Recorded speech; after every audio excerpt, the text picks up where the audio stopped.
ഇന്നത്തെ ഏറ്റവും പുതിയ വീഡിയോയിലേക്ക് ഇവർക്കും സ്വാഗതം. അങ്ങനെ കാത്തിരിപ്പിനൊടുവിൽ മോളിവുഡിന്റെ ഈ വർഷത്തിലെ ആദ്യ ഓണചിത്രം ഖലീഫ എന്ന തിയേറ്ററുകളിലേക്ക് എത്തിയിരിക്കുകയാണ്. പൃഥ്വിരാജിനെ നായകനാക്കി വൈശാഖ് സംവിധാനം ചെയ്ത ജിനു വി എബ്രഹാമിന്റെ തിരക്കഥയിൽ തിയേറ്ററുകളിലേക്ക് എത്തിയ മാസ് കൊമേഴ്ഷ്യൽ എന്റർടൈനർ സിനിമയുടെ ആദ്യ ഷോ ഇപ്പോൾ കേരളത്തിൽ നടന്നുകൊണ്ടിരിക്കുന്നു.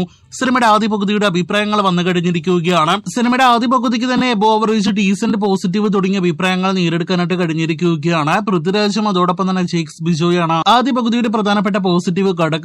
പൃഥ്വിരാജിന്റെ ആക്ഷനും അതോടൊപ്പം തന്നെ മാസ് സീൻസിലെ പൃഥ്വിരാജിന്റെ ഒരു ഓറയും എല്ലാം തന്നെ ജെയ്ക്സ് ബിജോയുടെ സംഗീതം കൊണ്ട് വേറെ ലെവലിലേക്ക് പോകുന്ന ഒരു കാഴ്ചയുടെ കാണുന്നത്. ആദ്യ പകുതിയിലെ ആക്ഷനും ഗാനങ്ങളും എല്ലാം തന്നെ മികച്ചതായിട്ട് വന്ന മികച്ച മേക്കിംഗ് മികവുള്ള വൈശാഖിന്റെ സിനിമ കൂടിയായിട്ട് ഖലീഫയുടെ ആദ്യ പകുതി ഇതിനോടൊപ്പം തന്നെ മാറിക്കഴിഞ്ഞിട്ടുണ്ട്.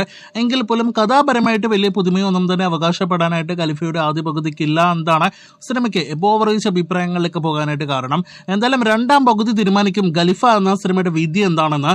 രണ്ടാം പകുതി മികച്ച അഭിപ്രായങ്ങൾ നേടിയെടുത്താൽ ഉറപ്പായിട്ടും ഈ ഓണക്കാലത്തെ ആദ്യത്തെ ബ്ലോക്ക് ബസ്റ്റർ സിനിമ കൂടിയിട്ട് ഖലീഫ എന്ന പൃഥ്വിരാജ് നായകനായി എത്തിയ സിനിമ മാറും.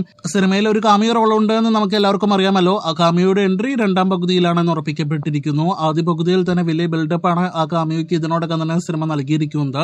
എന്തായാലും ആ ബിൽഡപ്പിനോടൊപ്പം തന്നെ സീൻസും കാമിയോയുടെ വരട്ടെ എന്ന് നമുക്ക് ആശംസിക്കാം. അപ്പോൾ മാമ്പ്രക്കൽ ഫാമിലി തൂക്കുമോ എന്ന് ഇന്ന് ഉച്ചയ്ക്ക് 12 മണിക്ക് ശേഷം അറിയാം. കാത്തിരിക്കൂ 12 മണിക്ക് ശേഷമുള്ള സിനിമയുടെ ആദ്യ പ്രതികരണങ്ങൾ അറിയുവാനായിട്ട്.